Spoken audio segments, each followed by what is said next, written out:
Hello everyone, so welcome to my channel learning from scratch. तो मैं आज set theory start कर रही हूँ। सेट थ्योरी, तो सेट क्या होता है? तो a set is a well defined distinct collection of objects और थिंग। ये इसके कीवर्ड्स है friends, well defined and distinct. Well defined मतलब होता है कि अच्छे से डिफाइंड किया हुआ है कि क्यों है क्यों नहीं है, मतलब ऐसे ही रैंडमली किसी को भी नहीं उठा लिया जाता है। एंड डिस्टिंक्ट मतलब होता है अलग अलग, मतलब ऐसा नहीं कि अब एक ही चीज़ को 3-4 बार लिख दिए हो, तो वो हर एक एलिमेंट अलग अलग होना चाहिए। ठीक है, तो कलेक्शन ऑफ ऑब्जेक्ट्स और थिंग, तो ये ऐसे ऑब्जेक्ट्स जो एक तो वेल डिफाइंड हो और डिस्टिंक्ट हो, उन्हीं के कलेक्शन को हम लोग सेट बोलते हैं। ठीक है, फॉर एग्ज़ाम्पल जैसे n, हमने लास्ट क्लास एंड उससे प्रीवियस क्लास में भी पढ़ा था। n यानी कि जो नेचुरल नंबर है वो क्या है, डिफाइंड है कि ये 1 से स्टार्ट होगा। अब 0 अगर इसमें डाल देंगे तो क्या वो नेचुरल नंबर होगा? नहीं। क्यों? क्योंकि n एक वेल डिफाइंड सेट है नेचुरल नंबर्स का। उसके अंदर क्या एलिमेंट्स हैं, क्यों है, नहीं है, वो पहले से डिफाइंड किया हुआ है। सबको पता है कि हाँ n में 1 2 3 से ही स्टार्ट होगा, इसमें 0 इंक्लूड नहीं होगा, इसमें नेगेटिव नंबर्स इंक्लूड नहीं होंगे। तो ये इसका यही मतलब हुआ कि वो वेल डिफाइंड है। अब यहाँ देखिए रिपीटेशन भी नहीं होगा, 1 2 3 4 ये सब एक दूसरे से अलग है अपने आप, तो डिस्टिंक्ट है। इसका यही मतलब हुआ वेल डिफाइंड एंड डिस्टिंक्ट का। फिर एक दूसरा एग्जांपल देखते हैं हम लोग, होल नंबर। अब देखिए जैसे ही हमने 0 को इंक्लूड कर दिया तो अब ये सेट ऑफ होल नंबर हो गया, क्योंकि इसमें 0 इंक्लूड है। 0 हट गया तो सेट ऑफ नेचुरल नंबर्स हो गया। तो देखा आपने, एलिमेंट्स के चेंज होते ही मतलब उसका जो डेफिनेशन, उसका डिफाइन जो भी था, जैसे चेंज हुआ वो उसका टाइप्स भी चेंज हो गया। अब नंबर्स को छोड़ करके हम एक अलग एग्जांपल लेते हैं। मान लीजिए आर कोई सेट है वॉवल्स का। वॉवल्स कितने होते हैं? 5 होते हैं। तो उसको ऐसे अंदर रख दिए ए ई आई ओ यू करके। तो इसमें भी क्या है, अच्छे से डिफाइंड है ना कि हाँ इस सेट में क्या है, वॉवल्स हैं। और वॉवल्स क्या होते हैं? ये 5 ही होते हैं।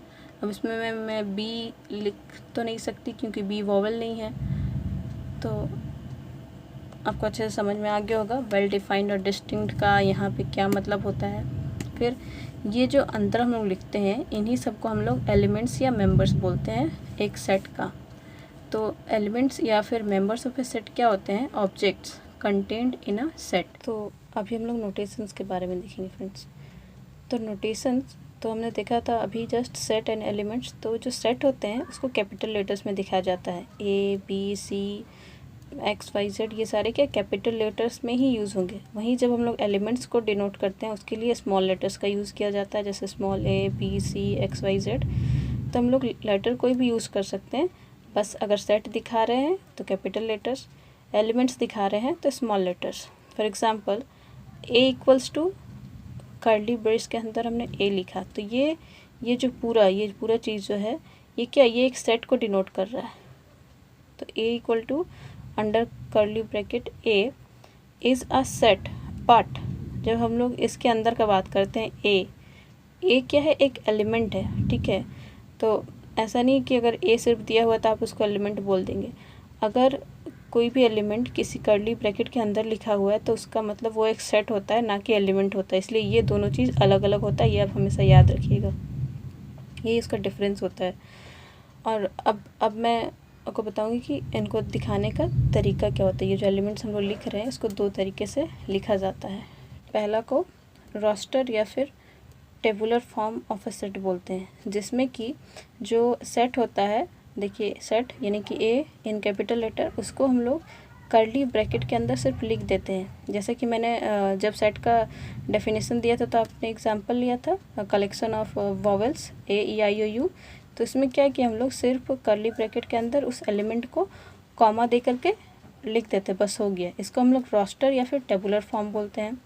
वहीं पे जब हम लोग सेट बिल्डर फॉर्म का बात करते हैं, तो जब मैंने rational numbers and complex and real numbers के बारे में बताया था, तो आपने देखा होगा मेरे लास्ट वीडियोस में मैंने ऐसे लैंग्वेज का यूज़ किया था, x such that this and this. तो जो ऐसे लिखा जाता है मैथमेटिकल साइंस का यूज़ करके, उसको हम लोग सेट बिल्डर फॉर्म बोलते हैं। जैसे इंग्लिश में क्या बोलेंगे, collection of vowels in English alphabet ए में होंगे, तो वहीं उसको अगर हम दिखाएंगे साइन में तो उसको लिख देंगे A equal to x such that x belongs to vowels in the English. अभी जस्ट हमने सेट को दिखाने के फॉर्म्स के बारे में पढ़ा, एक सेट बिल्डर फॉर्म और एक रोस्टर फॉर्म। तो हम एक एग्जांपल लेते हैं, फिर दिखाते हैं कि दोनों में अंतर क्या होता है। तो set of all natural numbers divide 42 years, यानी कि 42 को डिवाइड करने वाले सारे नेचुरल नंबर का सेट।